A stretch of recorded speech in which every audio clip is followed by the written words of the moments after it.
Thank you for joining us with the latest edition of our Women in Sport podcast. And today we will be talking to a three-time world champion kickboxer who achieved multiple national caps representing Great Britain and is quoted as being one of the country's most formidable female fighters. My name is Emma Bartlett and I'm joined by Associate Mitchell Blythe, and to share her story of how she overcame challenges to become an elite professional athlete in a traditionally male-dominated sport. We welcome Ruth Nelson. Hi, Ruth. Thank you for joining us. How are you? I'm fine, thank you. Thank you. That was a great introduction. Thank you for that, Emma. So we're joined by Ruthless Nelson today. He's a third Dan black belt and has a really impressive resume in kickboxing, including winner of the ISKA and WKA World Championships, 2 European Championship wins, and 6 British Championship wins. And of course, Ruth has also represented Team GB with 5 consecutive caps. Ruth has more recently joined the cast of MMA film Tramp, where she plays herself or a version of herself as a mixed martial arts fighter. Just wanted to start off with the questions today, Ruth, by asking you, how did you get into combat sports and kickboxing, and when did it all sort of begin for you? So quite a while ago now. I've got a son at the moment who's actually 27 right now. Back to when he was like about 3 years old. I was like, okay, I need to do some kind of sport. I need to make sure I lose the baby fat. In my head, I was convinced that if I don't do any sport, I'm just going to be really unhealthy and the size that I don't want to be, etc., etc. So me and a friend of mine, we went around doing different sports. We tried going to the gym. We was doing circuit training. There was nothing that really took. I didn't realize she was actually doing kickboxing. And she just said, like, why don't you come do kickboxing with me? So not really thinking about it. I think when I got there, I realized kickboxing involves actually punching and kicking people and receiving the same. So when we started doing it, I thoroughly enjoyed it, really got addicted to it. It was great. And then I remember training for a while. And then because my son was so young at the time, I had childcare problems. So I actually stepped back from the sport probably for about a year, then jumped back in again. And then it literally just took over my life. And I've always had like a full-time job. So I'm a bit of a career businesswoman as well. But then whilst I was doing that, this sport just took over, not knowing so, because it would be weekends, evenings, when it came to a lot later doing like the big championships and that, I'll take a week off of work to go and represent the country and, stuff like that. So it crept up on me for sure. And it just took over. I don't know what else I can say other than that. It became life, literally. People say like, oh, you're going on holiday. Like, I'll be like, yeah, I'm going on holiday. There's a competition in Italy. We're going to Rimini for a week. And my friends would be like, that wasn't in the sport. They'd be like, don't you actually want to go on a proper holiday? To me, that was perfect because I'd made friends in the sport and the friends were family. We'd be touring around the world together. So, we became very, very close. And that was the most perfect holiday. I'm in sport with my nearest and dearest as such. We may, like for obviously some of the ladies, we may fight, but then on the tatami, and then after that we'll be hugging, going out, drinking, eating together, everything. So it was life. I personally am quite a big MMA fan, and I've found that the sport of MMA has kind of developed at quite an incredible rate over the past 25 or so years. I remember my first exposure to combat sports that wasn't just traditional boxing was a friend of mine coming up to me on the playground and telling me they had this new version of the WWE over in Japan, but in this version they really sort of kick and punch each other. And that turned out they were talking about the Pride Fighting Championships.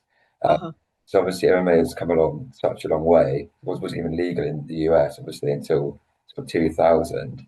And at the start, it was often seen as quite a barbaric, brutal sport in the early days. And then it's developed into this sort of incredibly respected global professional product with athletes like Ronda Rousey, for example, who transcends the sport itself. I know kickboxing hasn't quite had the same amount of red tape around it as a sport, but what's been your experience with kickboxing itself evolving since you began, and especially as a woman fighter? So most of my experience is in kickboxing. I started off with a local club doing kickboxing and Laogai Kung Fu. That was my exposure to martial arts, apart from watching all of the old Bruce Lee, Jackie Chan films, all of those classics, which, you know, everyone used to watch from my day anyway, as a youngster. That was the main thing that we used to really get into.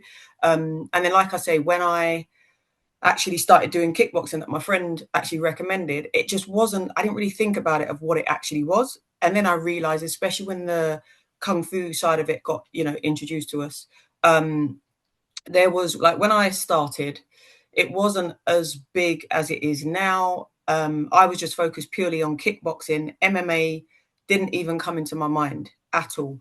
It was all kickboxing, competitions. Oh, I've won a competition. Started off doing interclubs with Phoenix Martial Arts, which is the club that I originated from. Still train there occasionally as well. They're my local club, and, you know, made really good alliances with the owners and the whole family and everything there, basically. And then I suppose from then, because of the focus was just on kickboxing and in the associations within that, one of our strong fighters who actually, as me and him have got, you know, really good friends, I consider ourselves family now, which is Michael Venom Page. We are very close, and we basically started off in that small world. He ventured off, being like a really high athlete in kickboxing, went over to MMA. That was my first vision of it, really. It's like, okay, this thing's quite big. But the names like Ronda Rousey, as you know, she's done her thing, she's gone on different directions and that, but I have to just give her credit, because she's the one, as far as I'm concerned, that brought the sport to the stage, to the limelight, particularly for women. I didn't really start looking into MMA at all until Ronda Rousey came along. And then my best friend, brother, walked into the sport. You know, he's been very successful since in the sport. And it was just something that was like, wow, why didn't I do that? The reason I didn't do it, it was because it was almost like I was too late to the scene. I think if I'd started it like now, for example, and at a younger age, 100% I would have gone into MMA, because I absolutely love it. I train with London Shoot Fighters occasionally, because, again, that's where my best mate is. He's a big part of. So when I see it, it is like, honestly, it's like a science. Just learning the different moves, how to, you know, it's not just stand up, you punch, you kick, etc., etc. You can't underestimate the power of that. But when you put the mixed martial arts into it, it's like a science. And the coaches there are like scientists, as far as I'm concerned. They're the ones that show you how to do it, and how our style can work. So I come from a point fighting background, and it's the movement, the fast twitches. Other people in sports, like your traditional boxing even, they find it quite difficult to work out the movements. How does that person get to me so quickly? Like, you know, I remember even going to shoot fights for the first time. All men. I walked into a gym, all men, ready to fight. And I was there just with my friend, and I was like, I'll stay on the bag in the corner. Like, no one needs to, you know, worry about me. And the coaches came over, they saw the star, and I was like, oh, you're a point fighter. Started talking to me. And by the end of the session, after me saying, you know, I don't really want to get involved too much because there's all these big muscular guys, I don't know how by the end of that one session I was in the cage. Like, but it was worth it, the learnings I got from that. And then ever since then, again, always part of my martial arts family, I call it, and I'll always visit that gym as well and do some training there. But as a female, I 100% think I would have got into it earlier if I'd known about it. That's the thing. I didn't know. It wasn't anything that come to my mind. Again, I came across the sport by accident. And yeah, that's that. My only regret is not getting into it earlier. And then, as far as I'm concerned, I would have been on the big championships of the UFC fighter, and, you know, et cetera, et cetera. It's probably easier to say it now that I'm not doing it. But, you know, the successes I made in the kickboxing, again, it is kind of unbelievable. You think like, oh my gosh, it takes time for it to sink in, till you realize like what you've actually achieved, and to do it year after year after year, when certain countries are bringing out their best, and then people saying to me, oh, you got to be careful, this person, you know, she's a good fighter, she was about before, etc., etc. I just found keeping that composed, relaxed, just, you know, that kind of attitude, it seemed to work.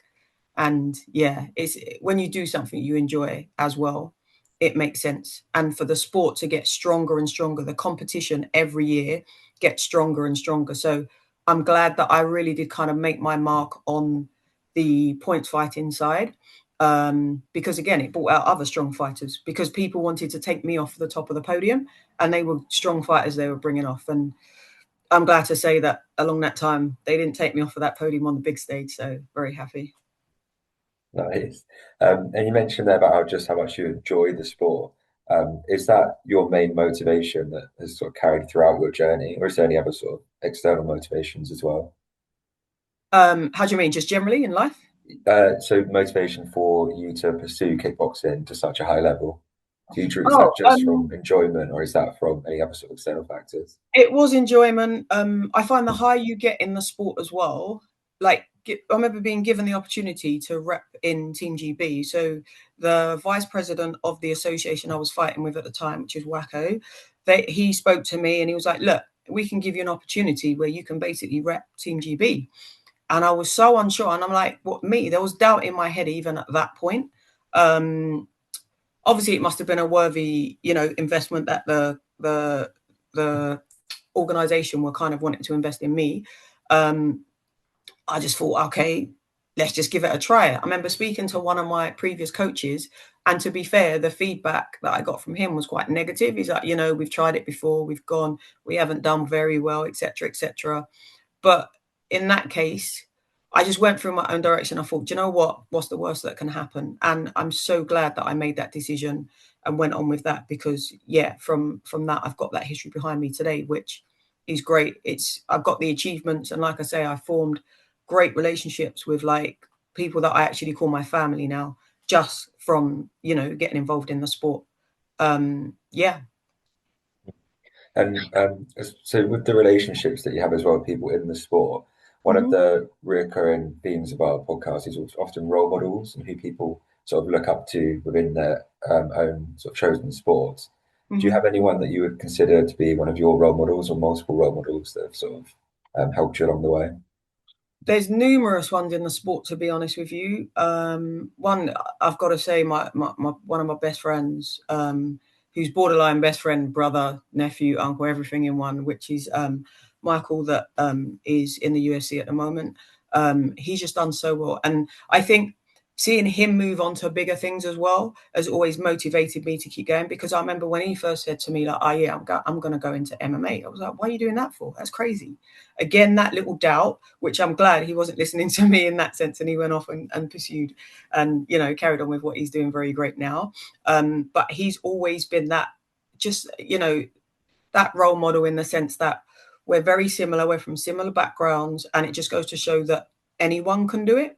So that's number one. I would also, like I mentioned, people like Ronda Rousey, I would bring her into it purely because of the female aspect. To see females, be on that, on the like main card of big events like UFC, it's just like absolutely amazing. Even in boxing, I've seen a lot of that in boxing. I remember going to a show in London where all the fights were just women boxers, and it was like Clarissa Shields was performing there, Shannon Ryan, who's again another young lady who's done very well in boxing and comes from the same background as us. We used to compete on the circuit with each other. Her dad used to like coach me and stuff like that. So it can happen to anyone. If you've really got that mindset, it can push you to do anything. And what I have found along the journey is that a lot of the youngsters that are coming through, the ones that tend to be at that high competitive level, they tend to be good in all aspects. So like when I see them coming through school or college, any education, they seem to be very good. And I do put it down to the point that we've all got that competitive mindset. So what we want to do, we're going to do it well. It's simple as that. At the other end as well, like I said, I've got my son. My son grew up with me in the sport. He was actually competing and was part of Team GB as well. So rather than me looking up to us per se, I had a bit of pressure. I need to do well because my little boy is watching me, and I need to show him how it's done, because this is what he does as well. So yeah, that was he 100% played a big part in my life, but also on my fighting career as well. But he's got a great mentor then for his career. Yeah, I mean, he's older now. We help each other now. Yeah. So you mentioned obviously you're competing for Team GB. How sort of rigorous was the training schedule for those competitions? So in my local club, I'll be training literally 6-7 days a week sometimes. And then when you got onto Team GB, there was in around about February, I think it was, there was just a national championships, and you had to compete in that initially, and you had to get placed on the podium in your division to be able to be invited to the team squad training. You have to attend certain team squad trainings. You have to other things you have to do. Yeah, just basically the certain squad trainings you have to do, you have to attend, and you have to be obviously performing well. So, and the main thing for me though was more the impact it had on the club.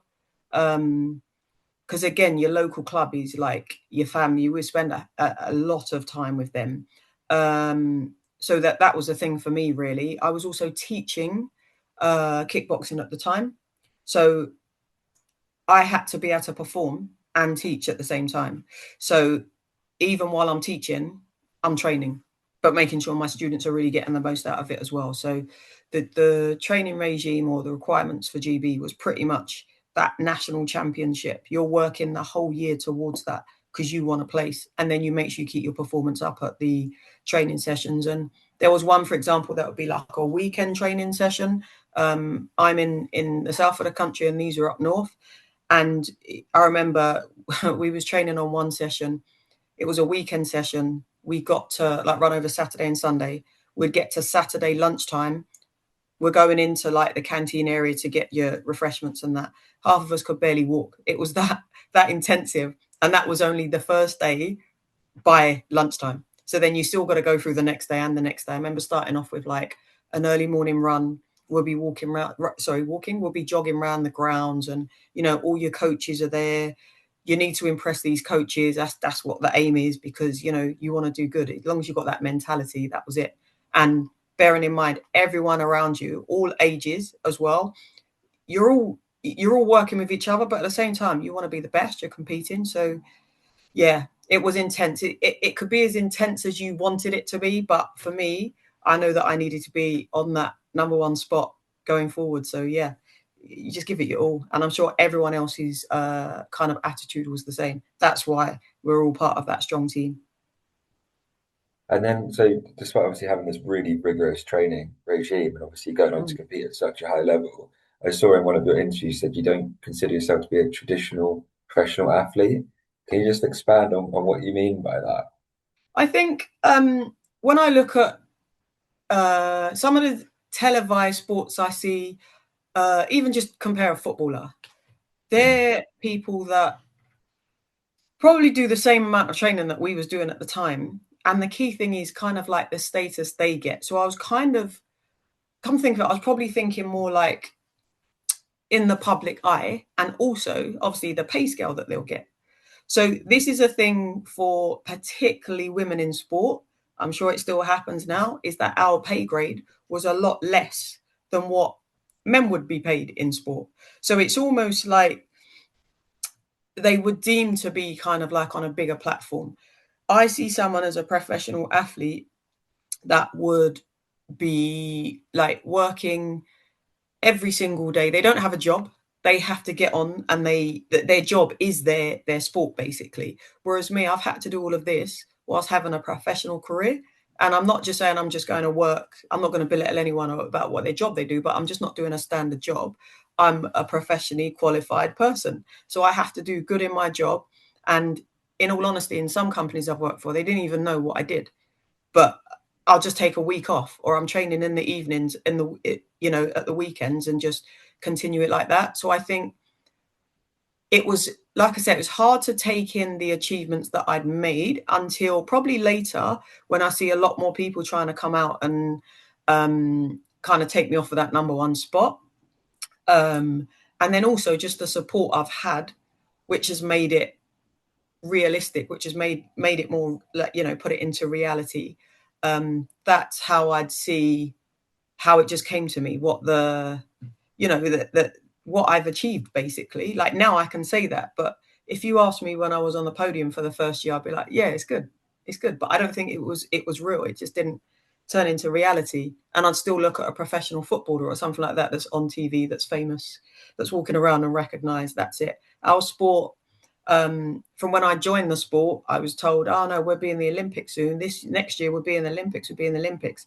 The sport is still not in the Olympics where I originated from, but they've done a hell of a lot of work to get to that point. So I know they're getting closer and closer and closer, but still it's not quite there. And then sometimes it is that I don't know, the way that it's portrayed at that level that makes you tend to think that, yeah, I'm now in a professional sport. I think one of the most common questions that people say to me is like, oh, you're a world champion. Was you in the Olympics?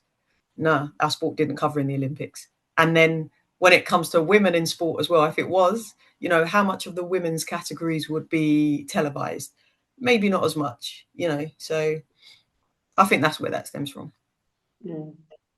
It's a recurring theme, isn't it, of having women's sports being televised at the same level and promoted at the same level as male sports. But we've seen it over the last sort of 10 to 15 years with golf, football, rugby, boxing being pushed forwards, which is amazing. Yeah. Let's talk about Tramp. And I realised that when we first started speaking, just before we started recording this, I said, Mitchell and I both watched it, and I said it was quite a hard-hitting film. No pun was intended, obviously, by me saying that. But you played yourself, Ruth Nelson. How did you become involved in the film? So I just like to say I played myself, but myself with a difference, because in Tramp, I don't want to spoil it, but it wasn't as victorious as my career has been, put it that way. So one of the hard things when I was speaking to the guys at first, it was like, yeah, you know, you go in and you fight this girl, and you know, they told me what the expected result would be, and I was like, oh, can I do that? I'm used to having my hand put up at the end of a fight all the time. But yeah, so there's a slight difference there. I'll put that bit out first. How did I get into it? By accident. I was at a Fight Star Championships promotion out in over in Crystal Palace, which is not too far from where I'm from, and I was there supporting the Shoot Fighters and with one of my other teammates, and again, a female in sport, very good MMA fighter. I mean, she's absolutely amazing. I'll give Kerry the props for that, because she's very good. And she'd been actively looking for fighters in the cage. And there's a lot of people that, I don't know, they'd look at her content on social media and stuff like that. She'll get a fight. Then all of a sudden, when they've looked at her, people would pull out. So she couldn't get fights. It was very difficult for her. And then we was walking around the Crystal Palace Arena bit, and we was around the back because obviously our fighters were there and everything. And I saw somebody, which I now found out was Izzy, so she was acting, and they was doing the filming and that. So I was like, what about that girl there? What about her? She's about your weight. Do you reckon we can, like, you know? And so after all, we saw them with cameras and everything. Now, normally, if you're at a fight show, you're going to have people with cameras because people are doing their own, whether they're little documentaries or just, you know, filming their warm-up sessions or whatever. So we assumed it was that. So I started speaking to the guys then, and then I realized, or they made it very clear, no, we're actually filming for a film. And I was like, oh, we thought you was a potential, you know, competitor for Kerry over here, etc., etc. So that's where it started. Then we just started talking about it and everything, and we exchanged details. And then Phil gave me a call a bit later and just said, like, what do you think about, you know, being part of the film? And, you know, I just like, okay, didn't think much of it, to be fair. Because I have often heard, or, you know, spoken to people about films and stuff like that.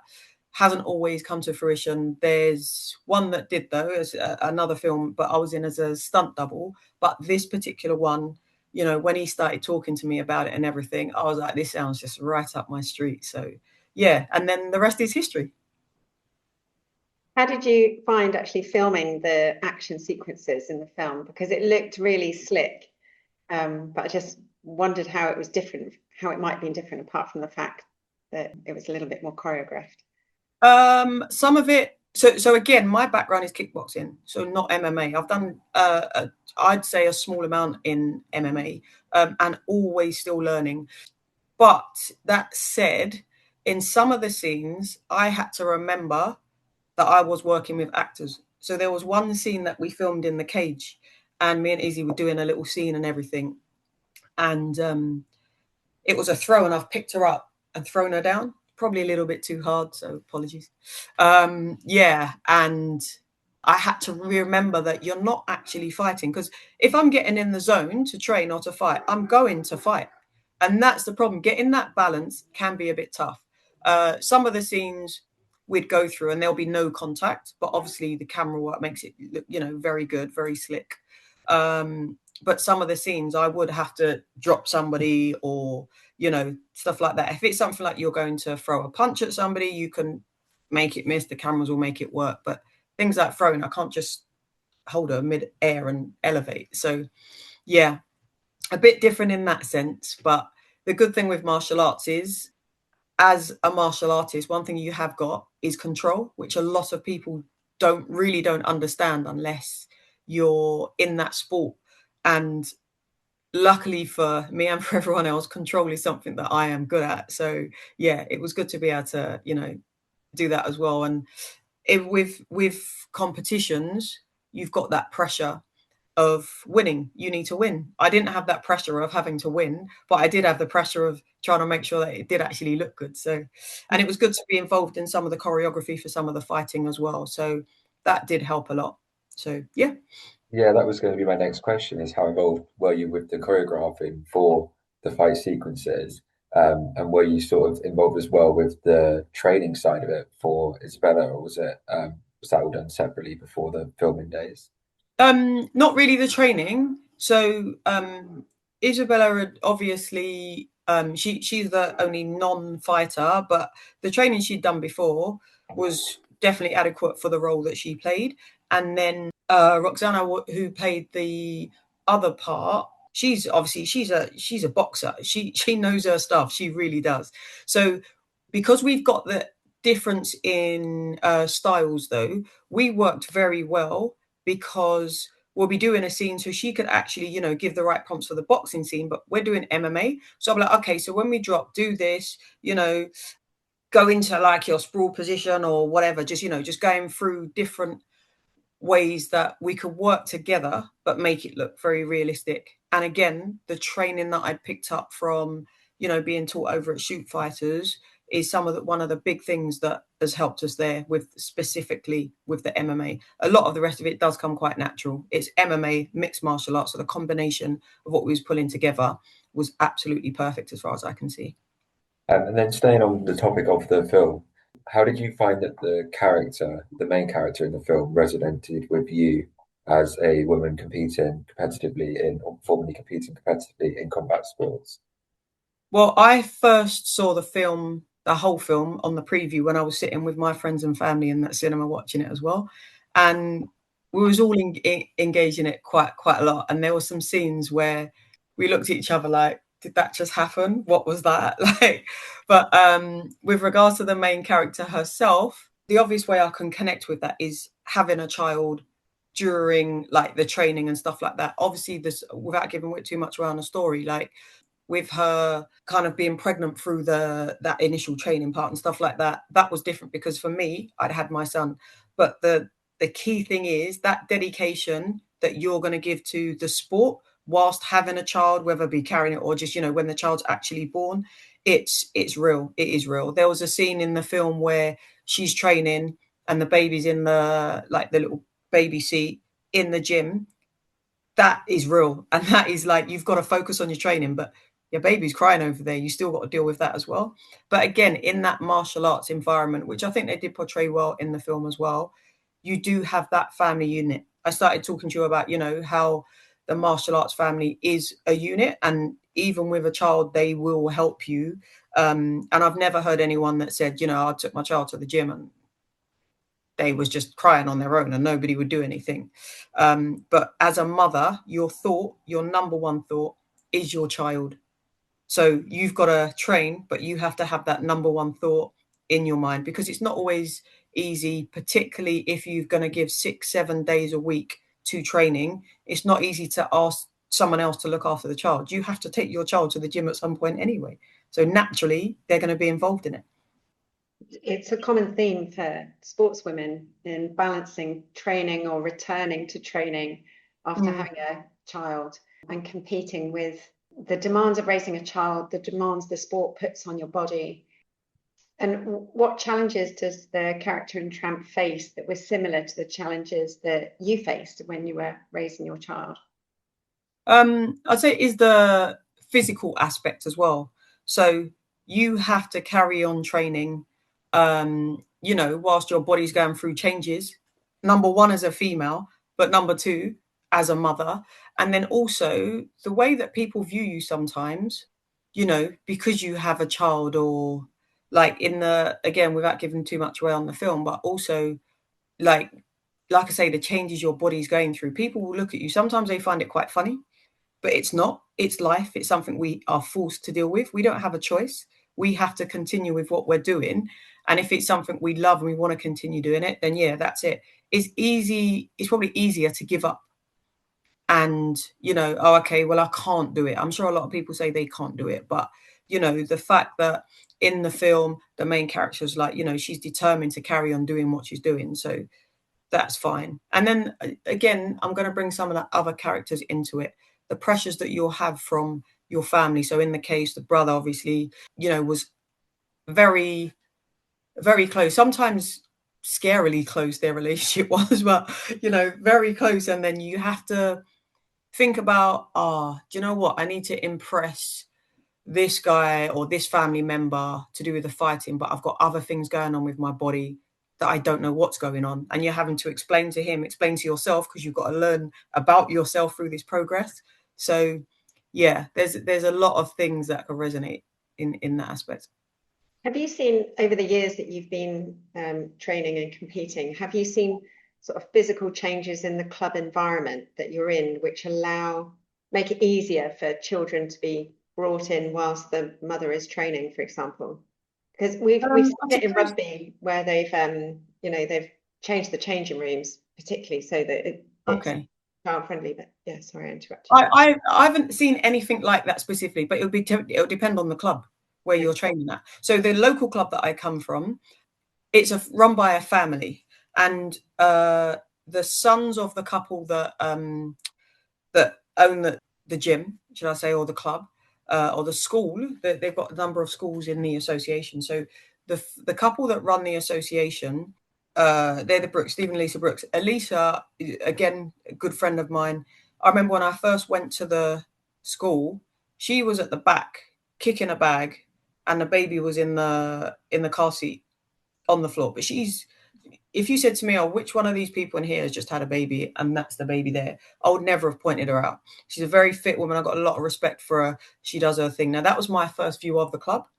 And bearing in mind, I've walked into that club and my son was young. So that, in one sense, automatically, that's like a big positive.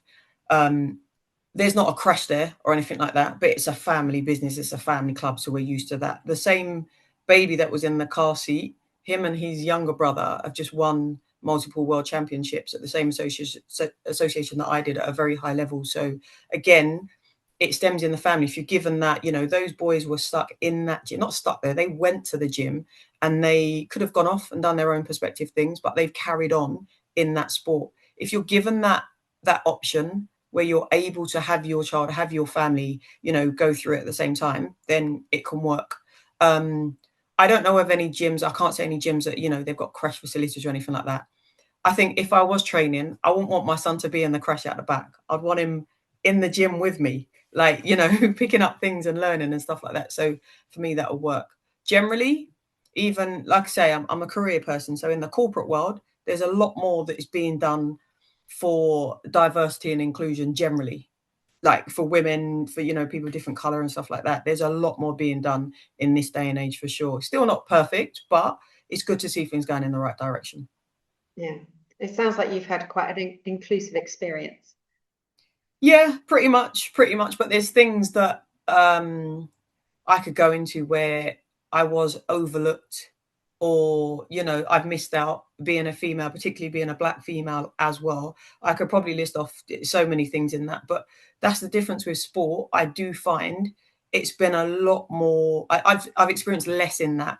And again, that stems from the clubs that I've joined and the clubs that I've grown with throughout that time. Yeah.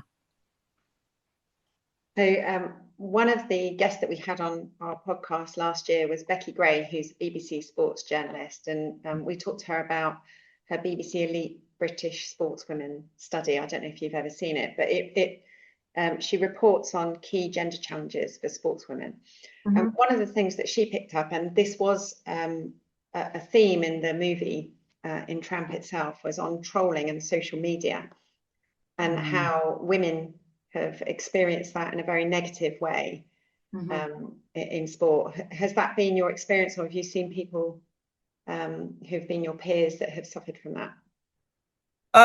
I have seen it. I haven't experienced it initially because, without showing my age too much, when I first started in the sport, social media wasn't half as big as it is now. So non-social media side of my life was actually quite a good thing. I ended up going on social media purely because of the sport, because as a coach, I wanted to obviously get my club, the name out there and that, show people what was done. But what I experienced personally was a positive thing, in the sense that people would come and say, you're a female instructor. And again, people bringing their, either other ladies coming to me because they wanted to learn with me, or people bringing their children because they wanted to, they saw what I was doing online and they wanted to use that. But the trolling thing, I can't say I've experienced as much. If I did, then I've chose to ignore it, and just because I was focused on getting one thing. It definitely is real. I can tell you that for sure, because I've seen other people go through it. Not a nice thing, but yeah, I'm glad to say with regard to the sports, I'm not going to say there's anything that's, I've been impacted from in a negative way by like online trolling and that. I'm pleased to hear it. It is painful to watch, though, when you see that happening. And the other thing I was just going to ask whether any of this resonated with you was the BBC report looked at the impact of women's cycles and the use of contraceptive pill to control those, and how different times of the month that can impact women's ability to train and compete. Have you seen improvements in that respect, or more research going in that helps women who are training like you? So the one improvement I've seen, which it just sticks to my head, is, again, I relate it back to football. I'm a big football fan. I do love to follow that as well. And women's football has obviously made a lot of progress in the recent years. And there was a topic about, obviously, the England team as well, wearing white shorts, because obviously cycle times, that can be a bit embarrassing for us, So if we have any accidents there in that sense, I actually saw that happen to somebody in a kickboxing tournament, someone from another country, and their kit was white. But I remember actually being in the room, and obviously the lady had an accident, but people just laughed at it. It was a laughing stock at the time, So when I saw that with the football, I thought that is such a good thing, which it wasn't obvious to me, although I'd seen it with my own eyes with other of my competitors. But also just it was just obvious, but it wasn't, if you see what I mean. So that's a big thing. That's a massive improvement, that number one, it's actually being talked about. And number two, when you see things being done about it, that's even better. That's the big one that sticks in my mind, to be fair. And then there was something I saw on a podcast. It was a Joe Rogan podcast, actually, where they were talking about like with training, how like a man, or you'd recommend, like, as part of training, go and have an ice bath and stuff like that. The impact, which I learned on this podcast, it was actually with MVP, and his wife has got an app called Cloud9 Collective. It's like a yoga, very inspired thing for sorry, not yoga, she'll kill me saying that, Pilates app, which really helps, women just generally with positivity and the fitness and health and stuff like that. And they made a clear point to say that things like ice baths and that, great for guys and everything, but apparently for women, it's not the thing, because the standard temperatures that we reach at, the impact of having an ice bath is basically less effective for women than it is for men. You don't know about those kind of things until you hear them. You don't know what you know until you know, or you don't know. So it's one of them ones. But those kind of things are key, which again I was not aware of, and I've got an interest in these sports and these podcasts and stuff like that. So when I'm looking at these things, I'm going to learn about them. If I'm not looking for it, how am I going to learn? So it's good to see things spread across and people actually talking about it, whether it be on, podcasts like yours or in the workplace or whatever. It's just they need to be discussed because there's a lot of things out there that people don't know about who probably should know about. That kind of thing should be across all schools of sport so that, I remember going into an ice bath and thinking it was the best thing ever. Again, my competitive nature, I just want to go and do it to show like, yeah, I can do it. But now I'm learning those kind of things actually not so good for me. That's so interesting. I did not know that. And it just goes to show that there are assumptions made that because it's good for a male sport, that it's going to be good for women's sport as well. So yeah, the fact is we are built differently. That's it. That's the fact. So yeah, sometimes we do need to be treated different, which actually means like you have the imbalance of the pay grade for men and women in sports. Things like that, we have to do actually a lot more work to get in that same position because it's easier for guys just to go in, take your ice bath. It's for us, we go for a lot more pain and it's not quite the same. So, and even just the normal going through your menstrual cycle and everything, I can tell you now, I don't know if I've actually ever said this on public before, but every single championship that I was in for that 5-year cap for Team GB, it was my time whilst I was training and fighting in those finals. And I tell you what, it was absolutely awful, but I knew I had to win. So it's even more work. And it's just, how's your luck? The same time of year, every single time. And yeah, that was it. So that was tough, but what could I say about it? I couldn't say, oh, coach, I can't do it today because it's my time of the month. You can't say that. You have to go and do what you've got to do. So with regards to pay grade, we need more. You're role modeling as we speak. That's for sure. No, it's, you read the statistics about girls who drop out of sport when they hit puberty and who will regularly have that note saying they can't do sport today because of X. And we're saying, no, it can be done. It's hard, but it can be done. I saw that a lot when I was coaching, and the girls in my classes weren't allowed to not train or not train as hard that week because it was their time of the month. I was very ruthless. Yes, that's what they call me. But, and I explained to them the same thing. I'd be like, listen, every single time of the championships, it was my time. And you can see their face like teenagers just walking away like that. But they carried on and did it. And so hopefully that was a very positive aspect for them in their sporting career to make sure that they did carry on, because they could have quit, but I'm using it as an example. So, it can't be wrong, really, can it? I'm not saying it because I heard someone say, it's written in a textbook or someone told me to say it. I'm telling them because that's what I went through as a first-hand experience. Thank you. I've got one last question for you. I don't know if Mitchell's got another one after this, but what would you say are the barriers for women succeeding in combat sports, and how might they be broken down? Now, because females are more recognised in sports, which I definitely say we are, it's the mindset. So again, with women's football and stuff like that, you need to understand that if it's something you want to do, you've got to go for it. You've absolutely got to go for it. Let's go back to Trump. She went for it. Do you know what I mean? With regards to all of the stuff that went on in that film, she still went for it. And there was a scene with the two other fighters sitting on a bench in the film, having that discussion. Again, the support that we've got to look after each other. If you're in a combat sport, yep, I'm going to go and fight you. And then at the end of the fight, we're going to bow, we're going to shake hands, we're going to hug. Then we go off and carry on as usual because we're doing a sport. That is exactly what it is. We know the rules. We're playing to the rules. We go off, we hug, and we carry on. That's what we've got to do. We've got to support each other and have the right mindset. Like, that's absolutely key. If you think you can do it, you can do it. If you don't have belief in your own self, then how are you going to convince someone else to have faith in you? It's not going to happen, is it? So self-belief is got to be the absolutely most basic. Thank you. Mitchell, did you have any more questions?